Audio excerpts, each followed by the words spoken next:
एके दिवशी पंढरपूरजवळ भक्त पुंडलिक नेहमीप्रमाणे आपल्या आई-वडिलांची मनापासून सेवा करत होता.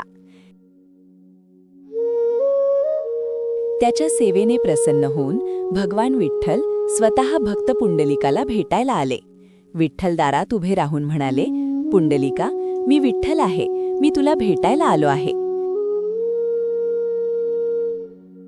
पण पुंडलिकाने नम्रपणे उत्तर दिले, प्रभू, माझी आई-वडिलांची सेवा अजून पूर्ण झालेली नाही. त्याने एक वीट विठ्ठलांकडे दिली आणि म्हणाला, प्रभू, कृपया या विटेवर उभे राहा. आई-वडिलांची सेवा झाल्यावर मी तुमची सेवा करीन.